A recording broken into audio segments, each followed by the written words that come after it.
time of our last anniversary, we had just beaten the enemy at Peleliu and were making plans for new landing operations. Operations that would pit us against the best and final defenses of the enemy in the Pacific. We, the officers and men of the Marine Corps, knew that we would succeed. But we also knew that the battles ahead would be as hard and as bitter as any in which the Marines had been engaged. So we prepared for those battles. In the years of fighting from Pearl Harbor to Peleliu, we had bypassed many Japanese garrisoned islands. To prepare for the battles to come and to prevent their use as bases against our line of communication, Marine Corps aviation helped keep them neutralized. We blasted their transports to the bottom and their submarines to the top, kept their planes on the ground and their installations in the air. We kept constant police over dozens of sidetracked rat holes in the Solomons and the Carolines, in the Marshalls and the Marianas, feeding them a steady diet of concussion and short rations while we made ready our Sunday punch.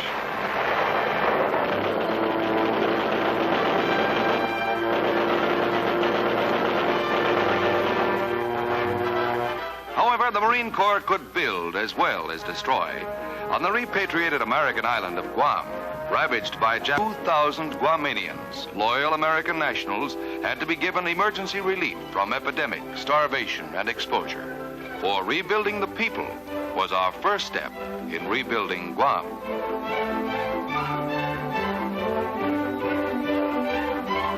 By 1945, the little salvaged island of Guam was no longer a blueprint.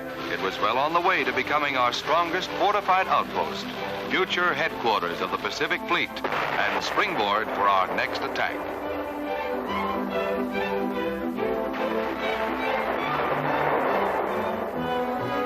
The Marine Corps helped put the Army's B-29s on Guam, and the B-29s put Guam only a handful of air hours from Tokyo.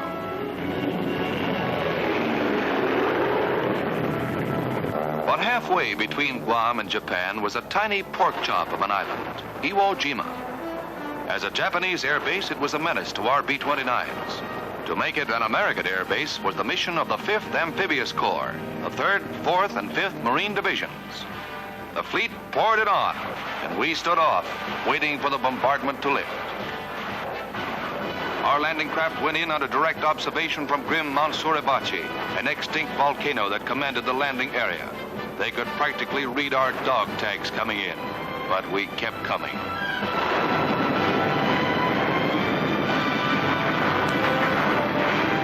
The beach was enfiladed and looked like high tide in hell.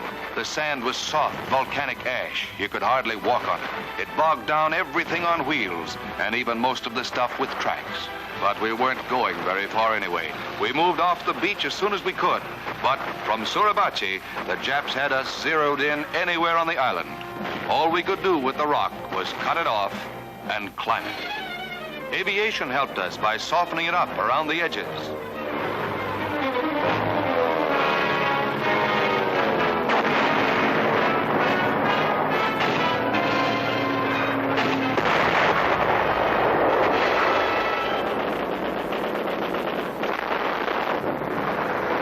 To us, putting the flag on Suribachi meant mostly that the Japs had lost their main observation post. And to the men down around sea level, it meant that the odds would be more even.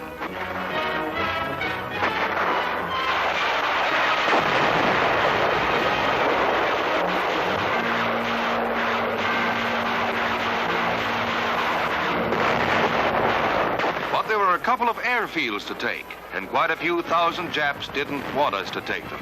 They were dug in, and we had to dig them out. We used everything in the book, and then threw the book at them. The Japanese were cagey. They didn't waste their strength in suicide tactics, spectacular banzai charges. They held their ground and died hard.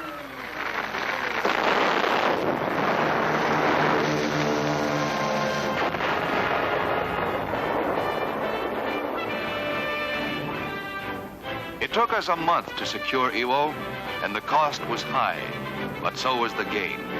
Aviation based here could support all future operations and save more lives than had been lost in the war to date. Back at Pearl Harbor, March saw the arrival of the first contingent of women reserves to serve at an overseas outpost.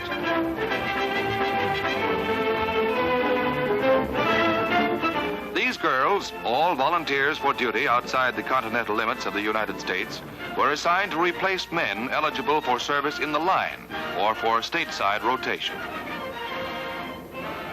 On April 1st, while Iwo Jima was still cooling off, we got orders to go into Okinawa with the 10th Army.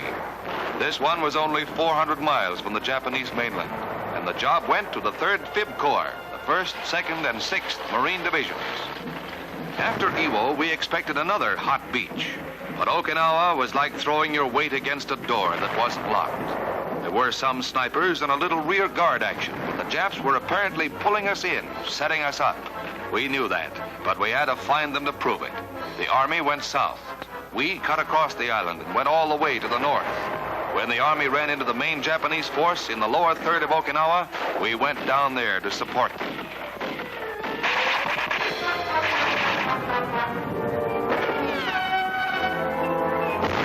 The Japs had been on Okinawa for 86 years, long enough to dig plenty of holes. They weren't on the island, they were in it. They moved from one fortified ridge to another in a stubborn, well-planned, inch-by-inch defense system. They held us for 1 month, battering at their main line of defense, trying to break and flank that line. It ran from the main city of Naha straight across the island to the opposite coast.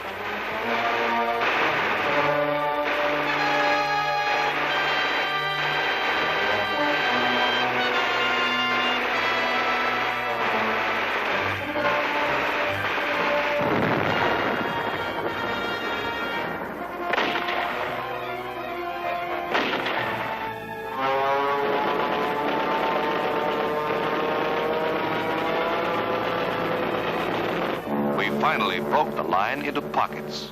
But each pocket was a tactical defense area. Often, flame was the only way to reach into the honeycomb of caves and tunnels they had built into the mountains.